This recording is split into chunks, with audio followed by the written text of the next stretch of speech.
Hello, in this video, I would like to introduce consumer surplus, producer surplus, and the total surplus. Those are the important content in chapter 7. So, first, let's begin with consumer surplus. When we talk about consumer surplus, we need to understand two important concepts. The first is willingness to pay, always abbreviated as WTP. It measures how consumer valued for the product. It is also the maximum amount that a buyer will pay for that good. So for example, for iPhone 11, okay, my willingness to pay probably $800, and your willingness to pay probably $600. And someone who is maybe like a big fan of the Apple products, then he or she maybe their willingness to pay will be as high as $1,000. So people probably will have different willingness to pay for the product, okay? And consumer surplus. So here, when we talk about consumer surplus, it will be the amount that the buyer is willing to pay for the product minus the market price. Therefore, consumer surplus will equal to willingness to pay. That will be the maximum amount that buyers will pay for the good, okay? Subtract the market price, okay? So this is the way that we can compute consumer surplus.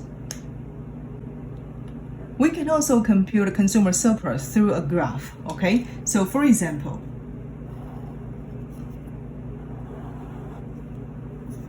I can put a quantity of the product on horizontal axis and price of the goods on vertical axis, okay? According to what we have learned in chapter 4, the demand curve will be downward sloping, right?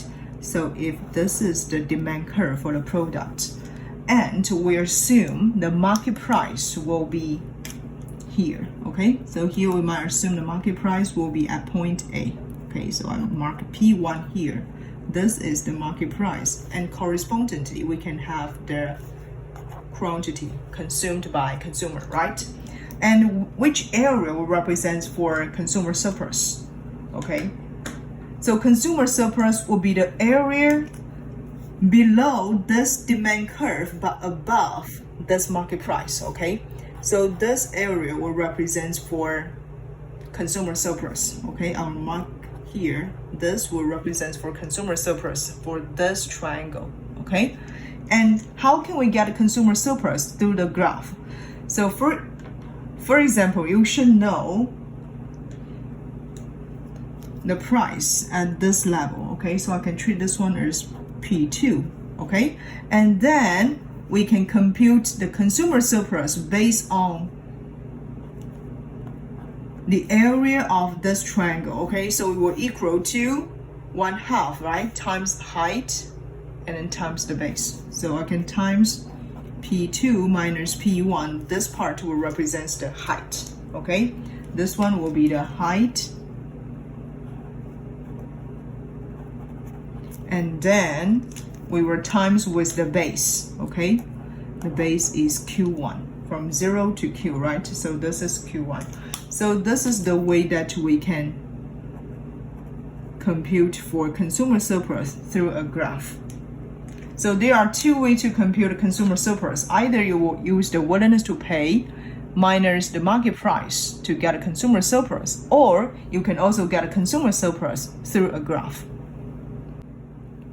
As far as we know that the market price can changes over time, right? And if the market price changes, consumer surplus were also influenced by the changes in the market price. So let me show you some changes in consumer surplus. Similarly, I will still use the demand curve, okay, help us to analyze. This is the quantity and this is still the price of the product. Demand curve still downward sloping, okay? And based on this demand curve, first, we might have the market price at P1, okay? And if the market price at P1, correspondingly, we can have the market quantity demand equal to Q1, okay? If now the market price decrease, okay, decrease to P2, And if the price is lower, consumers would like to consume more goods, right? Therefore, consumption increased to Q2. And then I might ask, what changes in consumer surplus if the price decreased from P1 to P2, okay? So here I would like to mark 3 areas, okay? Area A, area B, and area C, okay? So for the area A, if the price at P1, okay, I will just write it down. Initially, price equal to P1, okay? And we have the quantity demand equal to Q1, right? Therefore, at this case, the consumer surplus will equal to this triangle, okay? Because consumer surplus will be the area below demand curve but above the market price, okay? So area A will represent for the consumer surplus when the price equal to P1. However, if now the price decreased to P2, so if the price decreased to P2, we have the new quantity demand equal to Q2, right? And we also have the new consumer surplus, which will be this big triangle, okay? So A plus B plus C for this area will represent for the new consumer surplus. Therefore, we can get the change in consumer surplus, right? So based on these two, we can have the change in consumer surplus, which will equal to new consumer surplus minus previous one, which will just use A plus B plus C, subtract A, so only B plus C left. But this is not the end of the story. B plus C, we also need to analyze some reasons that will result in B and C, okay? So let's look at area B first, okay? So for the area B, I just write down something here, okay?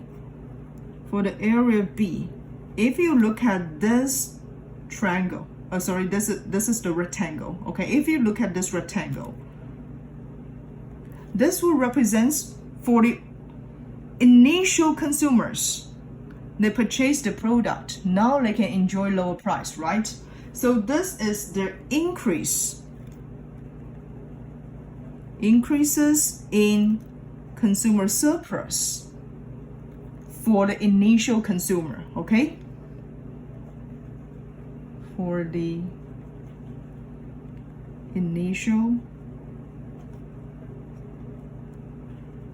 consumers, right?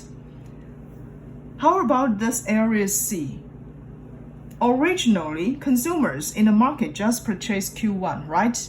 But now the price is lower, so there are more consumers would like to buy the product. Therefore, the area B represents for the increase in consumer for the initial consumers, and the area C here, okay?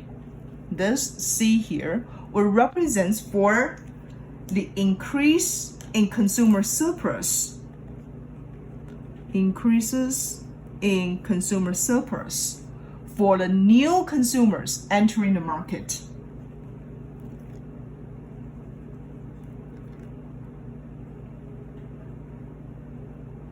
So here you can notice if the price decrease, we notice the consumer surplus increase by B plus C, okay? And we can also know the reasons behind B and C, okay?